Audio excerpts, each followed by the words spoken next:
And guess what, guys? Journey over 1,000 miles starts with a single step.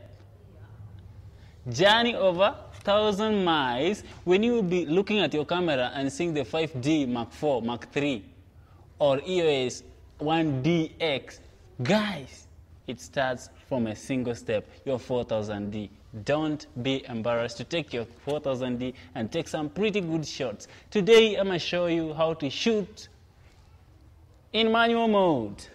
Let's get started. Turn on your camera. Just go right up to the icon mark M, the manual mode. All right. So here in manual mode, the first setting you got here is the shutter speed. Right on top here. Next one is the aperture. Then there is the ISO.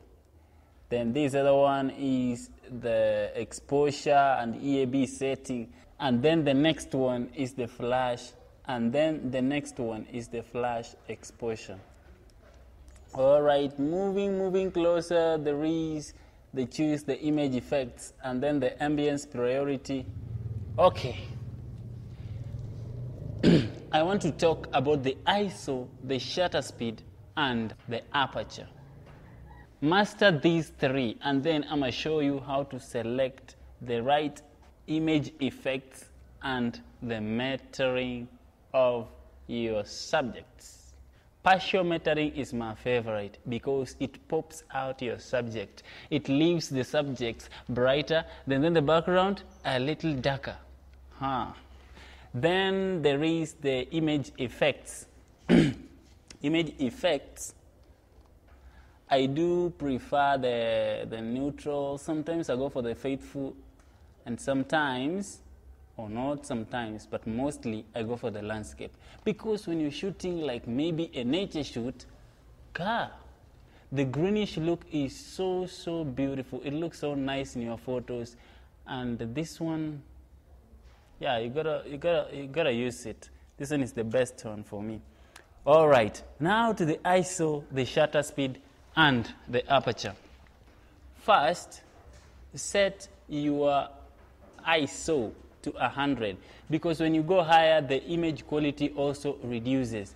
This one is not cool. It's not cool at all, because when you're taking photos, we are looking at the quality, right? Okay, the next thing. What are you shooting? Are you shooting people running? Is your subject in motion? How so fast? Is it steady? Are you shooting water? You want to take the shots of the sparkles? You want to take a smoother look of the water? So here is where the shutter speed comes. When you're taking shots of the water and you want it to look like smoother, you gotta make your shutter speed to be like 1/20, 1/30, pretty good, right? Because, and then make sure that your camera is mounted to a stand. That is the best. Then if you're looking to take shots when the sparkles, you want to see the splashes, the tiny details of the water, then the shutter speed has to be high. Another thing, we go back to the aperture. Aperture, when you're using zoom lenses like this one here, then it means that the camera will do the zoom lenses, the focal length is not static. So you'll get that when you're zooming in, according to the way you're zooming, the focal, the aperture is changing. So aperture mostly, I can talk about aperture when you're using like a prime lens. That is because you get to choose the aperture that you want to take the photo, because the lower the aperture, the bouquet comes out real nice. Okay, so let's say I have my subject. Okay, this is going to be a little more engaging because I've got a photographer's model, guys. So right now, we're going to do some little shoots. I'll show you how the manual is working. So let's move. Okay, guys, now we are here. We're going to try out the manual, and I have the photographer's model right here. You can just say hi. Hello. Okay, so we're going to start. So I'll take just one pose, then we go inside again and try another shot. All right.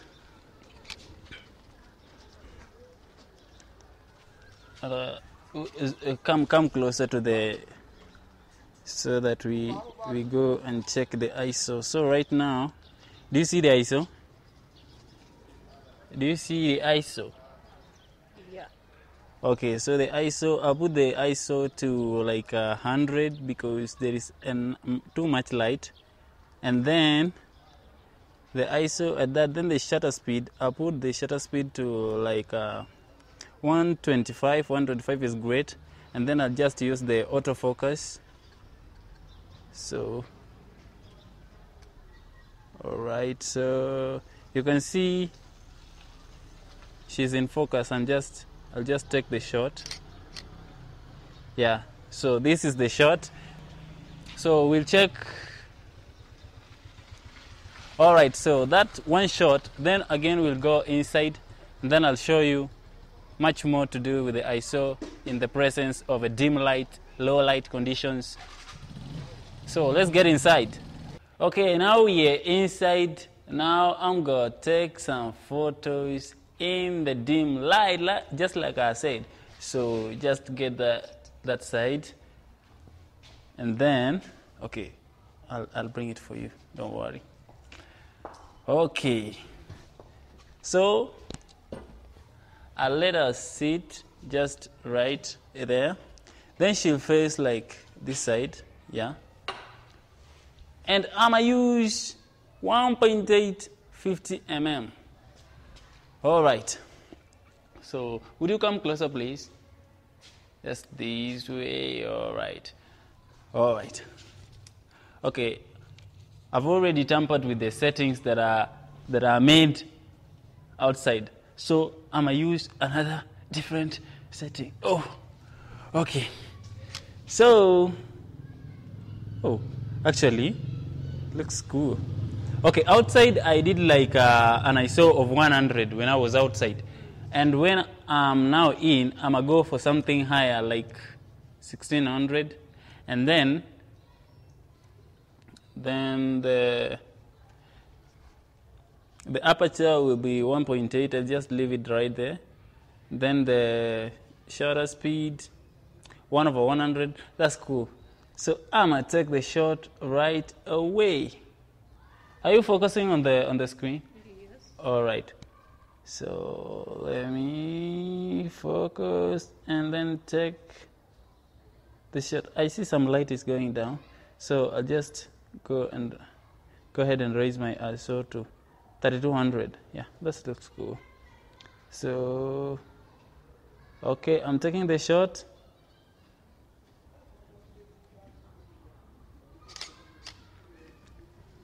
Perfect. Perfect. That is how you take pretty good shots when you've mastered your ISO, your shutter speed, your aperture.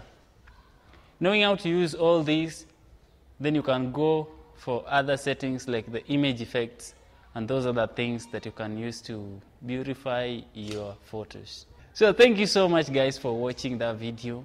Hopefully, I think it was helpful because I went through a lot of troubles, you know. Actually, the photographer's model also gave me some time, and this is very, very crucial. You know, in this time of Corona, actually, she's also risking. I'm not having any mask. She's not having any mask. So, show some love. Really, this is a big, big work for us. Thank you so much for watching. And now we're going to say bye.